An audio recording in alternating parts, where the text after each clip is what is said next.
Hello, and welcome to the strangest gig I've ever played. Tales from the studio and the stage. A podcast where we hear the true stories, while the strange, weird, wild, wacky, terrible, and or amazing gigs we have to take in order to make it as freelance and gigging musicians. I'm your host, Chris J. Norwood. On the podcast with us today is one Stockton Helbing. We got some great stories in line for you. So stick around. So if you're joining us again after listening to the first episode, welcome back. It means I didn't scare you away. And if you haven't listened to the first episode, I hope you'll go do that at some point. It's where I introduce myself and the podcast and kind of tell you what we're all about. Again, my name is Chris J. Norwood, and a couple things before we get started here. My new single, titled I Am Not Cool, the title track off my new album, comes out May 21st. I'm very excited about it. I hope you'll check it out. You can go to chrisjnorwood.com to get more info. And yeah, see the music video when it comes out as well. It's absolutely fantastic, and we had a lot of fun making it. If you happen to live in the DFW area, we're having a single release show on May 21st at Oak Highlands Brewery. Also happens to be my birthday, so you should come out and see us and wish me happy birthday. The podcast is now on Spotify, and you can get to it by asking your Alexa as well, and we're working on getting it on Apple Podcasts. And if you're becoming a fan of the podcast, you can really help me out by helping spread the word. Tell your friends about it, post about it, do all the things. And as the great Joe Pug says on his podcast, The Working Songwriter, spreading the word, listening, tuning in, be much more beneficial for me than it will be a pain in the ass for you. So I would greatly appreciate it. Our guest this episode is Stockton Helbing. As I said, Stockton is a jazz drummer, composer, arranger, educator, session musician. After graduating from UNT in the famed 1 O'Clock Lab Band, Stockton cut his teeth playing drums for the great Maynard Ferguson, which eventually led to him playing drums for the great Doc Severinsen. He also has his own band, and their album Light Sleeper came out in 2020, and it is fantastic. I highly suggest you checking that out. I think you can go to stocktonhelbing.com for more info on that. Stockton and I first met while I was working a session at Breed Music where I work, and the movie Birdman had just come out, and we got a reference. That is a reference. The soundtrack to that has a bunch of crazy sporadic drumming, and that's just not something we could fake or do in-house, so we got Stockton's number and called him in. And there's also a part where we needed just kind of crazy Latin drumming chops. And again, not something we could pull off in-house. So we got Stockton, and he came in and just absolutely killed the session. Then I've had the great pleasure of getting to play with Stockton a couple other times in the pit band for the Turtle Creek Chorale. And we got to play the Meyerson Symphony Hall here in Dallas, which was an amazing gig. And he's always been a joy. He's one of the nicest guys that I've ever been able to work with. Just a truly phenomenal drummer. And he had some really great stories to share with us. And I can't wait for y'all to hear them. So let's go ahead and dive in. So welcome, Stockton. Welcome to the podcast. Glad to be here. Thanks for having me, Chris. Guest number one. I'm very, very excited to talk to you because I have a lot of questions to ask you about kind of your trajectory. So first, tell me about your current gig, what you're doing now. And you could also talk a little bit because COVID is what it is. So you could talk a little bit about that and how that's affected it. Sure. If it has or if it hasn't. You know, it's as per usual, it's a complicated answer. And it's a question us musicians get a lot, especially when you're traveling. You know, I find myself a lot sitting on an airplane with someone sitting beside me saying, "Oh, are you traveling for business or pleasure?" And you're like, "Oh, well, it's for business." "Oh, what do you do?" And this starts this common cycle that we go down like, "Oh, well, I'm a musician." "Oh, are you in a band?" "Well, yes and no." "Oh, I love," stuff like that. But so I would say, as per usual for the past 20 years of my career, the number one thing I do and that I am most invested in is myself as an artist and myself as both a drummer. I play drums as my primary instrument, and I write my own original music, which is in a modern jazz context, which I know everyone just fell asleep when they heard that. I think you underestimate the nerdiness of whatever my target audience will be. I mean, I definitely, of all music, I love so much music. Jazz is my favorite music, and particularly jazz of the 40s, 50s, and 60s. So I do a lot of my own original music with my own band, and a lot of the guys who play with me I've been playing with for over 20 years and have a new album out. And so that's my favorite thing to do. And there's some things that have kind of spiraled off myself as an artist and a jazz musician, and a lot of it has kind of accidentally turned into what I call jazz outreach. I do a lot of educational type situations where I am performing, but also talking about the basic tenets of jazz music and improvisation, which scares people half to death. Of course. And then the thing that I've stumbled into that I never expected is that it has been the perfect opportunity to talk about diversity, because the history of jazz music is most definitely the history of black music in the United States, which necessitates talking about civil rights and discrimination. Absolutely. And it plays a part in what the music became. Absolutely. So yeah, I think if I had to kind of like encompass what I primarily do, it's those type of artistic functions with educational components. Mm-hmm. But along with, what I do kind of artistically, for years and years, I've been a studio musician. And that has actually thankfully continued through the pandemic, where, maybe a couple sessions a month, ranging from, you name it. It's nice when we're in a really interesting metropolitan area with a lot of diverse music. So there's a lot of different opportunities. So it's everything from boutique singer-songwriter projects to demo sessions for songwriters, commercial things, you name it. And so that's continued. And so I've done that for 20 plus years. And, honestly, as with most things, it's kind of the attrition takes over, and I've just been able to stick with it long enough to outlast some other players who I think, quite frankly, were better drummers than me, but have moved on to either other places or just changed careers. So those are the two primary things. And I would say that the last thing I do is I do a fair amount of teaching. I teach as an adjunct professor at the University of North Texas, and I've been teaching there off and on for a long time. So I do 2 or 3 days a week there of just private drum set, and then I maintain a private lesson studio in my home studio. And when it's not the pandemic, usually that's difficult to juggle. And that's been a real wonderful blessing as far as financial stability with some of all my live performing going away. But it's been nice. I'm seeing signs of hope. Yeah, signs of life again. Yeah. So a couple of the things that I really was interested in talking to you about is you play drums for Doc Severinsen. Yes. I guess you could technically say I'm still Doc's drummer. Doc is 94. Right. And so as you can imagine, he's in that high-risk area. Exactly. He's been locked down. But we do, hopefully when things will get better, we'll start working again. But I've been working with him since 2011. So tell me, tell me how you came up, and then tell me, like, was there an audition? What was the audition process like? Sure. Definitely no audition. Okay. And I have found with the higher tiered artists that I've been very fortunate to work with, they come and find you. They come and find you, and it's word of mouth. Yeah.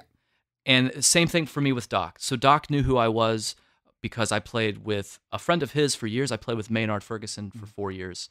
And I was Maynard's drummer and music director before he passed in 2006, which incidentally is how I met my wife.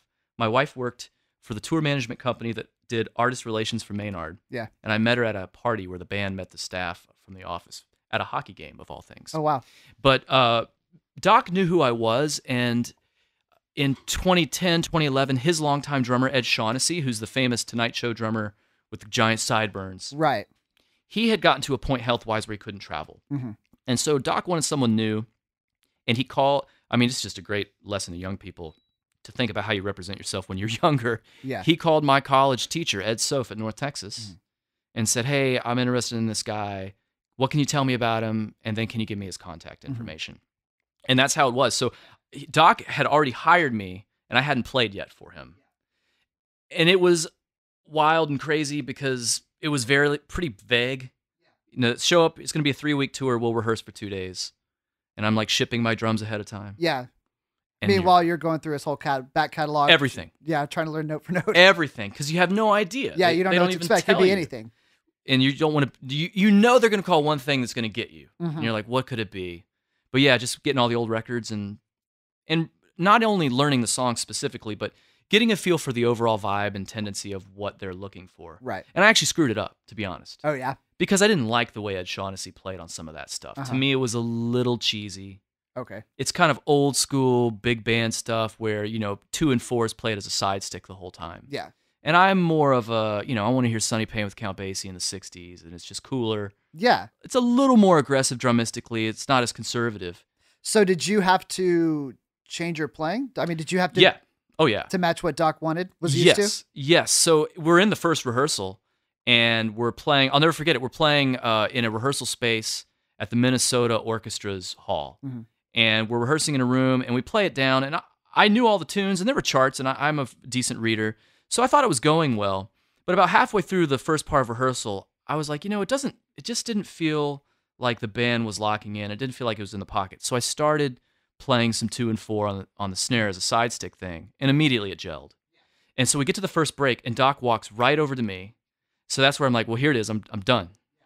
It was nice doing this, but I'm fired now. And he was like, hey, sound great. I heard you bring that snare drum on 2 and 4. And this is what got me. He said, that really helps me.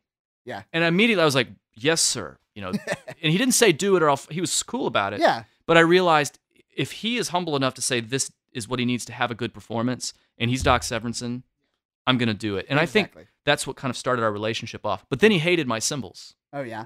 He hated 2 of my cymbals. Just the sound? Or? Yeah. He said, that frequency's bad for me with where I like my trumpet to sound. Mm-hmm. And I'd only flown out with 1 set. Oh, and we're getting ready to do 3 weeks. Yeah. And I was like, okay. So then, and I mean, this is like 2011, so Uber really wasn't a thing yet.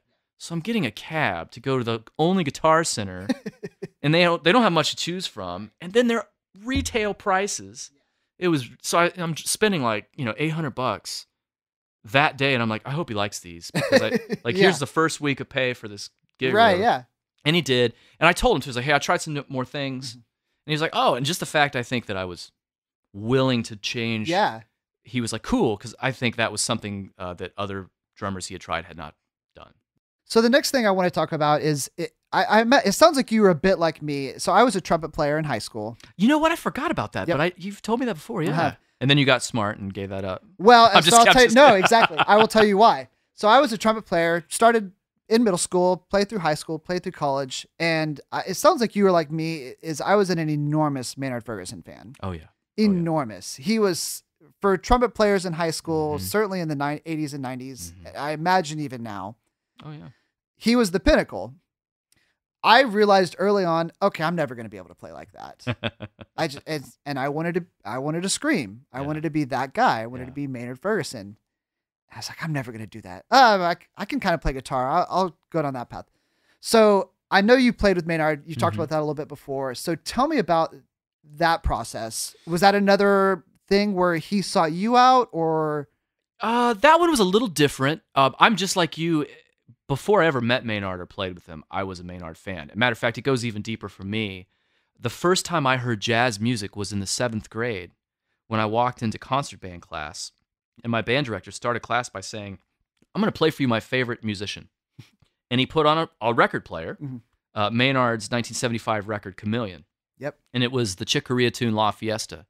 Oh, and yeah. I had never heard anything like that. And first of all, it's Maynard at the absolute top of his superpowers. And then this was a Latin jazz piece, so the energy level is just through the roof.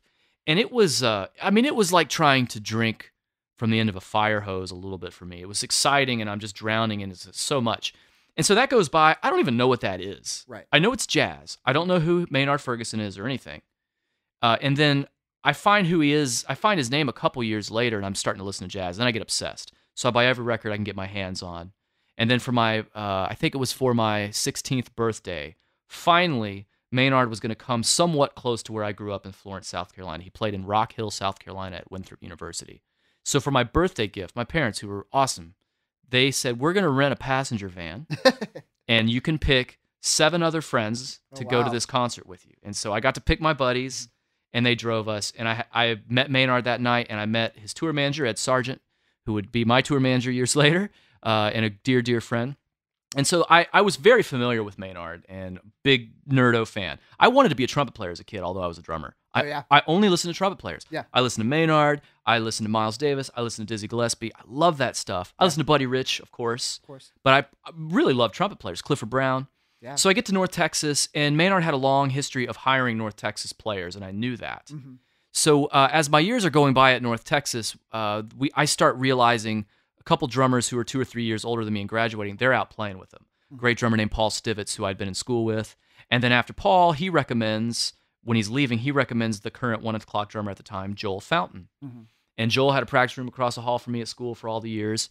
And so Joel goes out, and then I'm in the 1 o'clock band, and Joel's on the road. And Joel would come home on tour breaks, and I would tell him, hey, I am a gigantic Maynard fan. And I would just love to be considered. If you're ever going to leave the band, if you wouldn't mind recommending me, it's my dream. He goes, of course, I'd be happy to.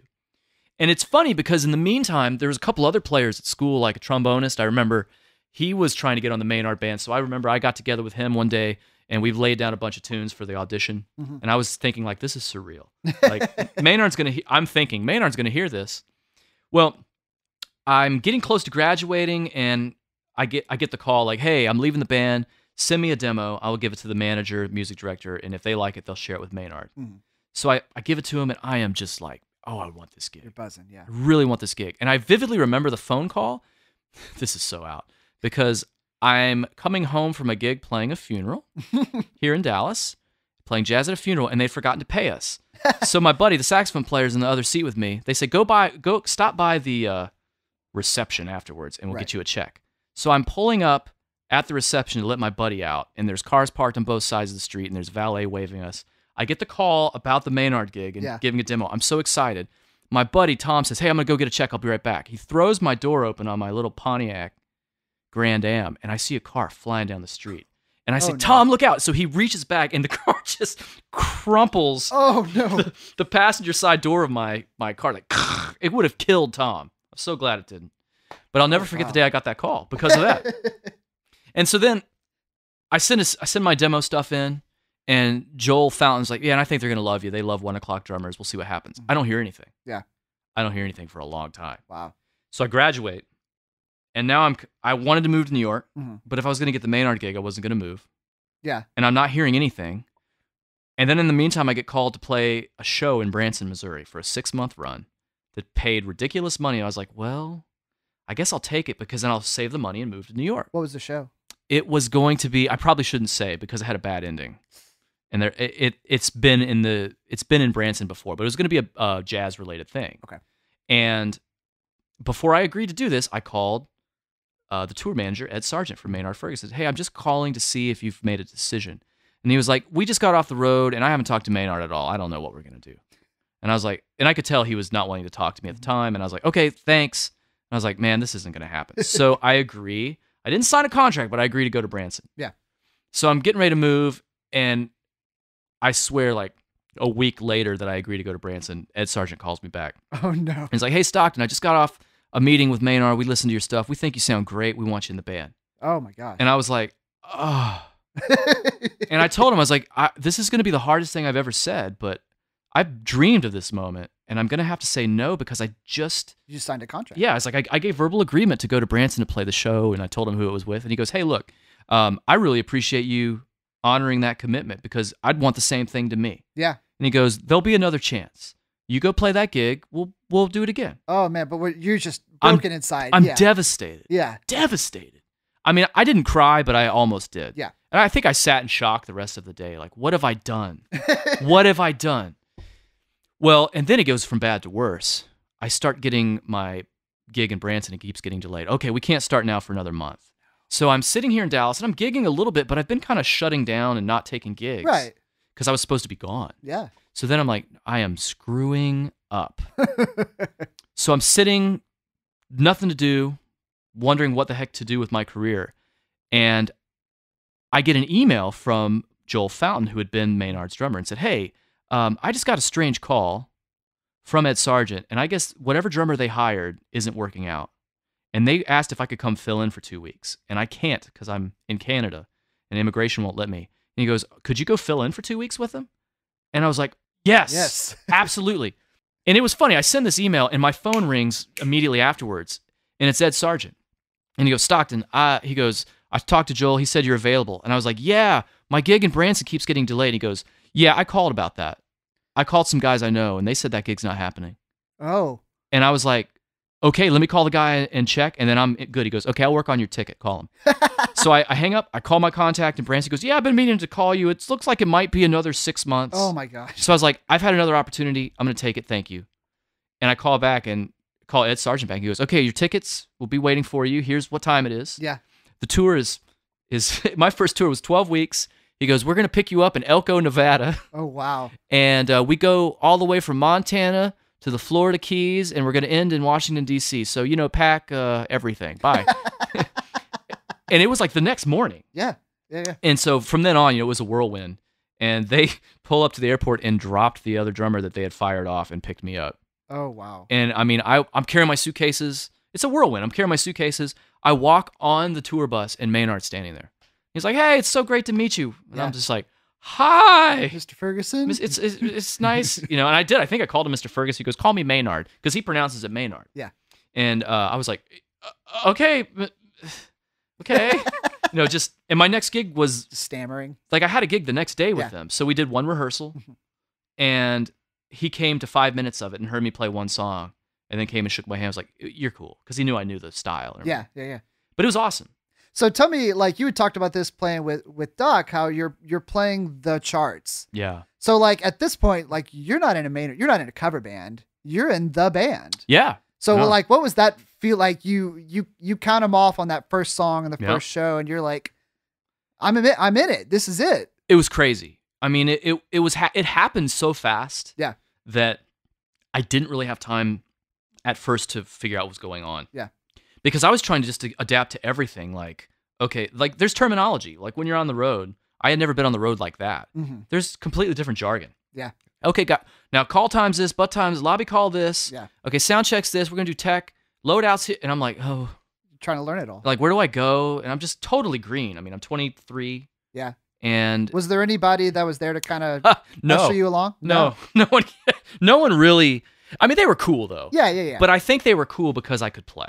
Yeah. And that they had been in dire straits before I got there. Mm-hmm. It seemed like everyone was dark. And everyone was nice, but I just would ask. I just was like, I'm going to not screw up and ask. Yeah. I was like, hey, I'm sorry. What does this mean? Oh, yeah, it means this. Mm-hmm. And the other thing was that Maynard was just there.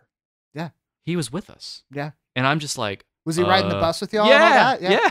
I mean, he took the room at the back of the bus. We're all on one tour bus, and we pulled a trailer. So that's the smaller big band. He called that band Big Bop Nouveau. Yeah. So it was like 3 trumpets, two saxes, bone, piano, bass, drums. We carried an audio guy. We carried a tour manager, bus driver, Maynard. And Maynard had the back thing. We had a bunk, and we'd all hang. And I mean, every night after the gig, kind of a typical schedule for us in those days, because we were pounding it, man. It was 200 to 250 shows a year. Wow. It was old school, getting after it, one-nighters mostly. I mean, if you had a club for a week, that was like vacation. Mm-hmm. And it was baptism by fire, because I was not used to that. Yeah. And then I am a notoriously bad sleeper. Mm-hmm. I'm a light sleeper. I can't sleep in hotels. I'm the same. So I'm just trashed for 2 weeks. Yeah. Until I'm so exhausted, I learned to sleep. Yeah. But it was that, I think that added to the surrealness of it. Sure. But every night, we get on the bus usually for a 2 a.m. call on the bus. Yeah. And we would depart for the next city so that when we got in, the rooms would be ready. Because if you got to the next city too early, the rooms aren't ready. Yeah. And at the time, I mean, I didn't, I didn't drink or anything. I was squeaky clean church boy. And these guys, man, I'd never seen so much beer consumed. My first night on the band, I'm seeing the beer hit the bus, and I'm seeing cases stacked in the aisles of the bus. And I'm like, I wonder if this is for the whole tour. That bus was bone dry the next day. And these guys were fine. I mean, they were like, hey, good morning. And I'm like, good. How can you function? Yeah. Knock me out. Yeah, it was definitely a professional. So drinking like on stage too, or was that not never allowed? On stage? Yep. Never on stage. No. And a lot of what we did in Maynard's band had an educational component, which is really where I started getting into that in my career. Yeah. So we would be on campus of a high school or college a lot. So we had to be, the bus was kind of considered, no one could come on the bus, but personnel. Yeah. But we even had to be careful about that. So usually it was a no-no. Mm-hmm. And even when we were in, I don't think Maynard was too strict about it. Yeah. But even when we were in like a club playing, there wasn't really any of it on stage. Yeah. It was kind of unspoken rule. And Maynard never did, which a lot of people, I've had people come up to me, to my face, tell me how they saw Maynard drunk on a show, and they even were pouring drinks for him. And it was like a gig I was on. Yeah. And I'm just like, that's not true. That's not true. He always had 2 solo cups. Yeah. And one was water Mhm. and one was ginger ale, Mhm. because both of them were to help him salivate. And sometimes water wouldn't, So and the ginger ale would. But Okay. he would never want to drink on stage because it would Yeah, it'd dry mess up him his out. playing. Yeah. Yeah. So just, it was wild. But That's crazy. that whirlwind honestly continued until he suddenly passed from cancer in 2006. It was just busy, So- busy, busy. So then tell me about, you said he passed suddenly. Were Mhm. you, I mean, he was what, in his 80s, 70s, 80s at that Let's point? see, Were you yeah. considering a life after Maynard Ferguson at that point? Or No. it just No. never even occurred to you? Well, I mean, at the time, so I believe Maine was 78. Mhm. And we were getting ready to go to Japan for a month. Wow. And then I had just produced and played on his first studio album in 10 years. Wow. And it was an all-star album. So we had Wayne one and Bergeron. only, right? Yeah. Mhm. We had Wayne Bergeron and Steve Weiss, Chip McNeil, Denny de Blasio. And everything looked like it was going upwards for me. Yeah. And I felt like I had reached this really amazing place where I was a trusted inner circle person. Yeah. I mean, Ed Sargent was the utmost trusted person, and I felt like Ed trusted me to do that. And they were trusting me with a lot of stuff, and it was going well. And there was buzz. Like, I mean, we were talking about bookings on playing like the late shows, like Letterman and stuff. And it was just exciting because his management had taken on some new directions as well, and they were ready to market him finally. Yeah. And I had other offers, and one of the hardest things I ever had to make a decision about was I had interest in joining one of the premier military bands. Contacted me. Oh, really? And back then it was a little, I think, more open about like that you could just kind of approach one person for a position. Yeah. And now it's very fair and balanced, as it should be. But Would you have had to gone through basic training and Yeah, all that? I would All have. that? Yeah. I would have. But they send you a package about what your pay is going to be, and Plus benefits. and then like your lifelong benefits. Yeah. And but at the time, I'm a single guy and I'm playing with my absolute hero. Right. Yeah. And so then I had started dating my wife at the time, who was working in the company as well. So it was just, Yeah, it's perfect. everything was going the right way. We hadn't been dating that long, and it seemed serious, but neither one of us wanted it to be serious, honestly. Yeah. And then we were both kind of invested in working. And then when he passed suddenly, it was an absolute screeching halt, plummet in my career. Yeah. Because this is before social media and things where you can even notify people you're available. Yeah. So for 4 years, if anyone reached out to me for anything, they knew I wasn't available. Yeah. And I really didn't even have a permanent residence. I mean, Yeah. I had moved my meager possessions to my parents' house in South Carolina, but I'd spend breaks in Dallas more often than not because I had contacts here and maybe come play a couple gigs, hang out, stuff like that. So I had a complete reset. Yeah. And I think that was the lowest of my life career-wise, where I almost ended out of the business. Really? Because I found myself months removed from playing for sold-out, enthusiastic jazz audiences wanting to hear jazz. Yeah. To teaching at a buddy's music academy in Flower Mound. And I'll never forget, it was a Saturday morning at 9 a.m., and I'm trying to teach a 6-year-old how to play quarter notes. And I really was thankful for the gig. Yeah. And I think I could have really started going to a bad place mentally about it. Sure. And I had some of the experiences we'll talk about. Like, I had some bad gig experiences. Yeah. Because I would say yes to anything. Mm-hmm. And then because I'd been out doing this thing, I felt like people were wanting to rub my nose in it even more. They wanted to tell me what to do, or, hey, this isn't that big time gig anymore. You're too loud. Even if I wasn't.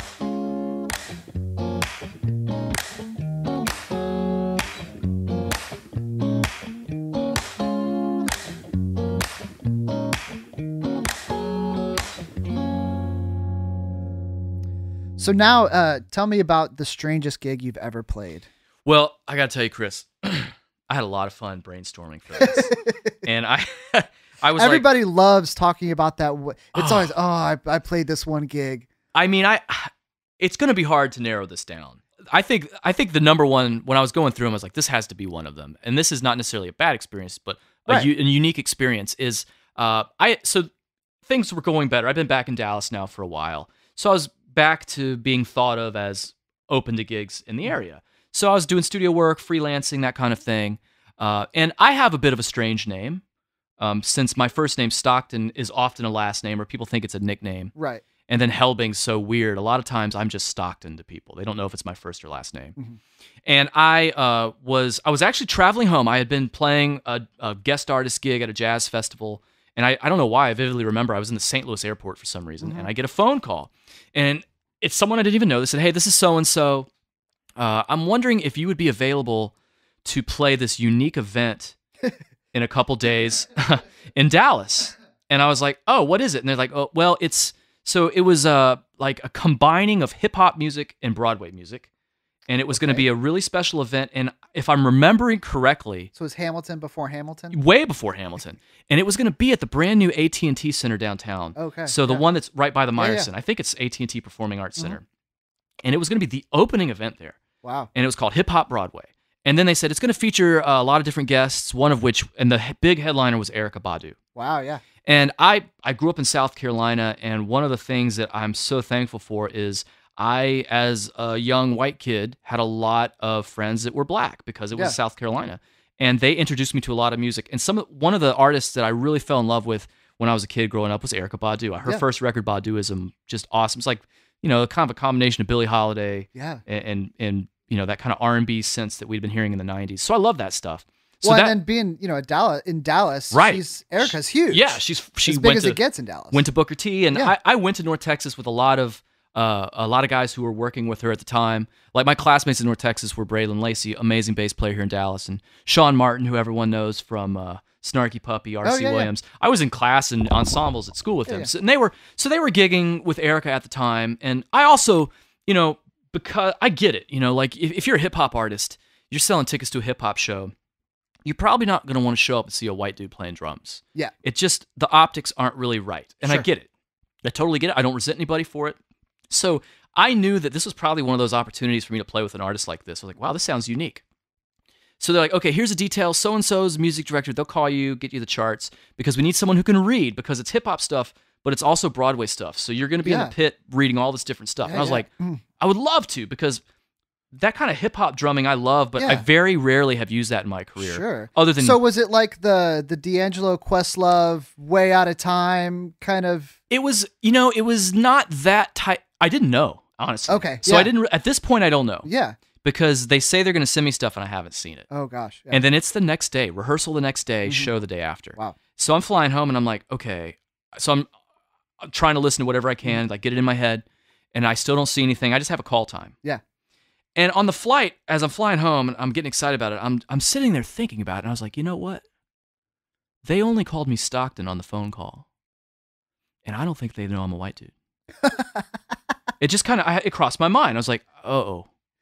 But you're thinking, surely they've done their homework. Surely they... But I was like, I don't know, because it became known to me on the phone call, they had fired a couple drummers. So they had been burning through drummers because cats couldn't read it. Yeah. And I'm like, uh-oh. They're going through cats because they probably have great players, but they can't read like a Broadway chart's weird. Like reading a show chart's complete different thing. Yeah. And the contact they said had recommended me, I realized was an R&B artist I'd worked with some. And I was like, oh man, this might be weird. So I get the details the next day. It's a rehearsal spot in Dallas. Yeah. And I was like, uh-oh. So I go, have my drums on a cart, drums in a case. Where was the rehearsal spot? It was downtown. They said rehearsal's going to be at a location in Dallas. It's a place called Dallas Black Arts and Letters. Ah, okay. And so I was like... By the old City Hall. Yeah. And I don't even know if it's there still. And I was just like, oh, man, I don't think they know I'm a white guy. And it was one of those things. So I walk into the hall with my drums, and it was like classic out of a sitcom. Everything stops. It just, record screeches. Everything stops. And they're like, look at you. Yeah, they're like, can we help you? And I was like, yeah. You must be lost. I was like, I'm Stockton. And no one flinched. Like, everyone's like, who? And I was like, I'm the drummer. And then everyone's like, oh, you can see them all like, oh my God. And they were like, all right, come on in and get set up. Yeah. And so it's immediately, it's a pretty thick vibe. Yeah. And because at this point, they don't have enough time to call another drummer. Yeah. So what they're thinking, and I don't blame them, like, this cat's not going to be able to play the styles. Yeah. I get it. And I had thankfully gone through things like this growing up in the South. And I was not prepared for it growing up. And that's why it was so valuable. And I had a lot of people telling me, like, you've got to figure this stuff out. And I'd been working on it for years and years and years. And so we start rehearsal. First tune, there's a chart, but there's also, you got to play pocket, read a chart. And I'm sight reading it, but, it wasn't I felt like it was within my talent level, so I think it went well. Yeah. So immediately you see the musicians relax. They're like, "Oh, cool." And so what was the band setup like? So it's just like your typical kind of the music director's playing keys, second keys, electric bass, guitar. So yeah, typical pit band kind of thing. Typical pit band, and we're kind of sitting in front facing the stage. And then what is becoming known to me is that it's just going to be a parade of stars who are going to come out and do a tune. Yeah. And we're rehearsing without any of that. But then there's some involvement of a lot of local high school students singing backgrounds. Yeah. There's a lot of dancing. It's a big production. Yeah. So it's cool. So we do like the morning rehearsal. It's just me and the band and a couple like background vocals. Goes great. And it's like, okay, now we're going over to the Adams Mart, to this ballroom. And they're going to bring in all the guests to rehearse with us. Wow, yeah. And I'm like, okay, this will be cool. Yeah. So I get there, and it's crazy. Yeah. They have the band in the middle of a gigantic ballroom. Wow. And then they're bussing in kids to watch this. So now we start having kids sitting 4 and 5 deep completely around the ballroom. Yeah. And they're all interested in seeing all these, Erica's going to be there. Yeah, yeah. And Erica, I can't even remember. So it was one of the original singers from Showgirls, Jennifer Holliday. She sang the original. She's there. And so I'm like, this is a big deal. Yeah. And I am the white dot. And I am the palest dude. Like, who was the MD? Was it RC? No, RC wasn't on it. I wish. I had hoped that I'd show up and it would be one. I didn't know anybody at the time. And now I'm getting foggy on who it was. So I didn't know anyone. Yeah. The band guys were great. Yeah. And they were very welcoming and everything went well. And so it becomes known to me, this is a tense situation because you can hear people saying stuff about it. I hear the kids talking like, who's a white drummer? I'd be asking the same thing. Right. And so what they're going to do is open one side of the ballroom door for rehearsal. Yeah. And they're going to introduce whoever the star is. And they're going to walk all the way to the center. Yeah. We're going to play their tune and they're going to walk off. So they announce the first person. And, the room erupts because it's big name people. And so it happens time and time again. You see the star walking in. Their eyes fall on the bandstand and they see me. And it's like a, what? Because it doesn't make sense. Right. And then time and time again, we play the tune and they're cool. And everyone was so nice. Like usually it would go well and I'd be the first one on their way. They'd come, shake my hand or give me a fist bump or whatever. And, Erica comes through. Yeah. Super cool. Thank God I knew that. She was the only artist where there was no chart. Yeah. And we hadn't rehearsed it. And I was like, what are we doing with Erica? They announced her. I'm like, what are we doing? And they're like, we're just doing On and On. Do you know it? And I'm like, oh, praise God, I do. Yeah. And they're like, well, just play the kickoff. And I was like, what is it? And I'm like, oh, yeah, it's the Poisonlet. Yeah, yeah. It's basically the Belle Biv DeVoe. Right. And she was totally cool. But it's still tense because it keeps happening time and time again. So finally, and I can't remember this lady's name, this awesome gospel singer from Broadway comes in, and she is a flamboyant, over the top. Yep. And we do and we hadn't rehearsed her piece, and I don't know what it is. And they're like, it's just a gospel thing. That's all they tell me. Okay. And I'm just like, okay, that could be a lot of things. Right. And so it's like 12/8 slow. Yeah. And I'm like, all right, don't rush this. Yeah. And so we play it. It goes really well. And so as soon as she's done and people are clapping, she goes, white boy, into the mic. And it's silence in this room. And I was like, this is it. I'm dead. She goes, when I close my eyes, I swear you're black. And then that was it. That was like the icebreaker. You were in. Yeah. I was in. And then everyone laughed. And people who hadn't been warm and friendly were beautiful to me. Yeah. And then we played the date. We played it the next day, and it went great. Yeah. And the funny thing about that is we were engaged. We weren't even married yet. My wife came, and she sat at the top of the balcony. So the only other white person, I think, was her. Right. And it was funny because she said so many people were like, are you the drummer's wife? Kept coming up. Knew. Yeah. And the funny thing, too, is that the gal who had done that, white boy, she did the same thing during the show and like got the house laughed. Big ol' applause. But to me, it was like such a memorable event because, first of all, it meant a lot to me. Yeah. The style of music meant a lot to me. And I think I always had a bit of a monkey on my back because I hadn't gotten to do it at the highest level. Yeah. And I wanted to. Right. Because I liked it. And then for me, it's kind of this, I didn't even realize that as a time, but I wanted to show respect for it. Of course. Because I did respect it and I grew up respecting it. And I didn't realize, and now I do, there could be a different perspective on that. They just want this gig for the money. Yeah. They want to get in here. And I was like, no, I really like it. You know, I want to be pure to it. So that was probably the number one. If I had to reach in the bag. And it still means a lot to me, Yeah. And it's just, I don't think there's a recording of it. Oh, that's a shame. or anything, but I'll never ever Yeah. forget it. That's amazing. And then I also think what made it great is I think I ended up getting stiff some pay on it, Oh, of course. which I was like, this is an like this is a real gig. That's a real, Like, yeah, that's a real bad gig. I sweat buckets and I was stressed out, and then I didn't make what You they didn't told get me I was paid. gonna make. It was one of those things where someone said this and it ended up being something else. I was like, you know what? This was so much better for me. Just the story. Yeah. Yeah, I would have done it for free. Having the story. Yeah. That's great. Isn't that crazy? I love it.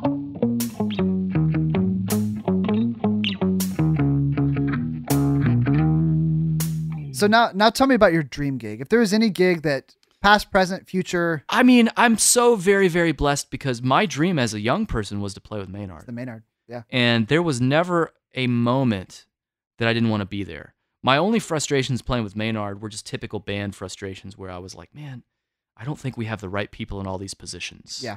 Which is just typical. That's Sure. That's Yeah. always a struggle. And I personally would not always feel everyone was there for the same reasons. Mhm. Where for me, it was a very intense thing. I'm like, man, I'm here to play with Maynard Ferguson. How many of the guys then were just, and I hesitate to say this, but how many of them do you feel like were using that gig as a stepping stone? Oh, I think that was just a common practice. Yeah. Not only with Maynard's band, but going before that with the Woody Herman band, Buddy Rich band, when there were big bands. Yeah. That's what you did. You got out of college, Mhm. you got on a band or two, then you got your first gig, Yeah. either a teaching gig or you settled somewhere. And I don't know that that's necessarily bad either, because in a musician's defense, it paid not well. Right. It wasn't paying well, so you really had to be balancing, well, there's a different kind of equity I'm accruing here Yeah. other than fiscal, which was my perspective at the time. And then I was younger, and so I'm living lean. I mean, if I were married with kids, like right now, I could never in a trillion years do it more than a week as a guilty pleasure. Sure. But it was just such a dream come true. And then to get to play with Doc, Yeah. to be quite honest, I felt guilty. I was like, because I loved him growing up too. Of course. And then my mistake was thinking he'd be just like Maynard, Yeah. because they were born both in 1928. They were good friends.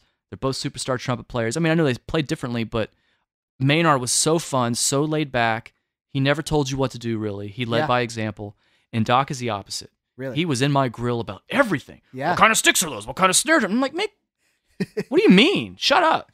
Leave me. But I didn't say it. I'm Of like, course. he was on me. And I knew that I didn't get in with him at first. I felt like it took a year Really. until I felt like, you know what, this is my gig. It didn't feel like my gig for a year. Yeah. I thought, he might not like me because I felt like he was on me. And then I started realizing he was on me because I think he saw something he liked, I Yeah. hope. And I felt like he was investing in me. Yeah. So, I mean, I would be greedy, wanting to play, saying I have a dream job, I think, or wanting a dream gig. My dream gig now is pretty much the same as it's been now for a good 12 years. Is the dream is to work my own band full time. Yeah. And my personal dream, which is ridiculous, I would like to be able to salary my guys. Yeah. That's my dream. My dream would be to get them a salary so they don't have to stress, Mhm. so they could be more focused on what I do. Yeah.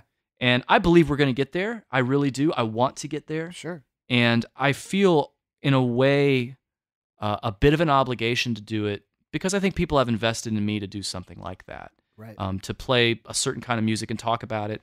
And then it seems to have just seemingly fallen in my lap that I've had experiences that allow me to talk about music, to talk about how we do it, and then to tackle some, I think, that pretty touchy diversity things That's great. that are important and hot topic conversations right now. And I've been doing it for a long time. Yeah. And I get looks sometimes, but then I also, one of the things, it nearly broke my heart actually. I do a lot of guest artist things like at high schools and colleges. So they'll bring me out and I'll do some lecturing and I'll rehearse with maybe their jazz band and some percussion ensembles, and we'll do a concert for the parents. Yeah. And I was doing one of these percussion things, and we were playing a piece that they had selected. It's a really cool piece by that band Steps Ahead. You ever remember them? Steps Ahead? Yeah. It's called Senegal Calling. Okay. And it's really cool. A lot Like of an African. absolutely Yeah. like overt African musical tendencies, jazz hybrid stuff. Really cool piece. And so they asked me to speak before, just talk about the tune, talk about where it comes from. So I just kind of give my normal spiel about the rhythmic elements of all popular music in the United States, for the most part, Right. being African and therefore Black influenced. And I just was talking about how, this diversity is what makes us unique, and everyone in this room is different, and that's the best part about every single one of you, and it's beautiful, and I can't wait to see what you all do. And I had some parents and their student, and they were people of color, come up to me afterwards, and they were like, "We just want to thank you because our daughter struggles here. She's one of the only students who are her specific ethnicity and look like her, and we don't ever hear someone talk positively about her uniqueness." Mm-hmm. And I was like, well, and I told them too, I was like, well, let me apologize, first of all, because people should all the time. Right. And second of all, I'm just glad that if I could do anything to encourage you, it makes it worth it for me, because a lot of people encouraged me along the way. Yeah. I mean, it wasn't always easy being a white kid drummer in the South when I would just be getting destroyed because I didn't know the style and didn't understand. Right, yeah. And a lot of people would just pull me aside and say, "Hey, you're nowhere close on this. Go. Have you ever heard of this? Have you ever tried this? Have you done this?" And those little encouragements, they are these seeds that take root in us that can do big things. So for me, if I can do that, I mean, I want to do it on as big of a scale as possible, and I don't know what that is, but I do know that every chance I get, even during this pandemic, I have a program that we pre-recorded for a jazz festival in Oklahoma next week. And I featured a lot of Dallas jazz musicians on it. And like one of the people I featured is a great tenor saxophonist in town named Shelley Carroll. Yep. And I've known Shelley for 20 years. Yeah, he's a legend. He's amazing. And I'm honored to call him a friend, and I'm always privileged to have him in my band. And he's been a member of the Duke Ellington Orchestra for 36 years. Wow. You know, and so I talk about that, you know. And a lot of people don't know, years ago at the State Fair of Texas, there was only one day a year that people of color could go. Yeah.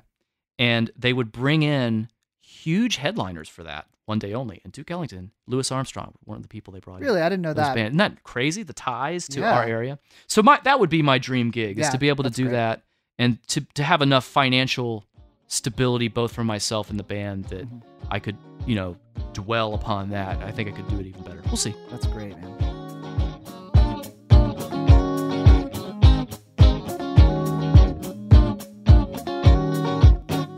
One final question for you.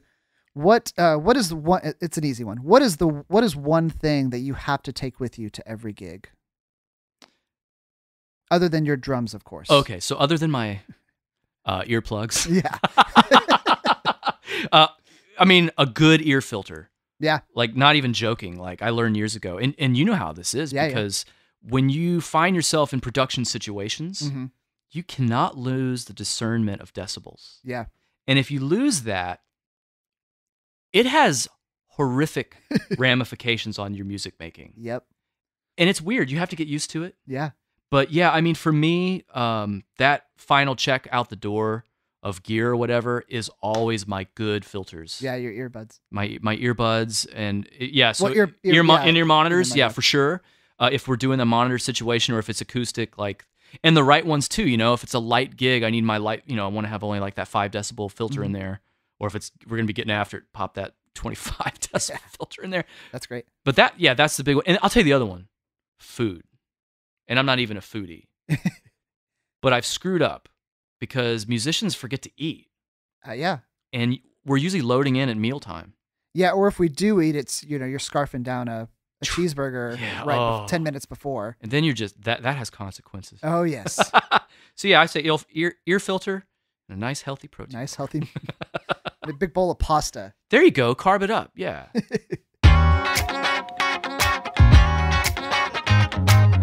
Stockton, thank you so much. My pleasure, I really Chris. appreciate it. What is, you said you have a new album out. Yeah, my new album's called Light Sleeper. Okay. And we actually, I'm pleased to say, sold them, all the hard copies out. Oh, great. But it's, we did a limited printing of them, but it's available everywhere. You can find it at Spotify, and all that? You name it, and even on YouTube. There's videos of us playing it live in the studio. Oh, great. And then you can find, anytime you want to get a hold of me, I'm easy to find because my name's ridiculous. So StocktonHelbing.com will get you to any of my social media. Hang out and find me. Fantastic. Thank you so much. This was My a pleasure. blast. All right. Thank you so much to Stockton for being on the show. Y'all be sure to check him out, StocktonHelbing.com. Then be sure to tune into the next episode where our guest will be my good friend Nick Seeley, noted hip-hop producer and sample maker. Again, you can find us at chrisjnorwood.com/podcast or on Spotify and Alexa. Thank y'all so much for tuning in to the Strangest Gig podcast. And until next time, remember, A gig's a gig, right?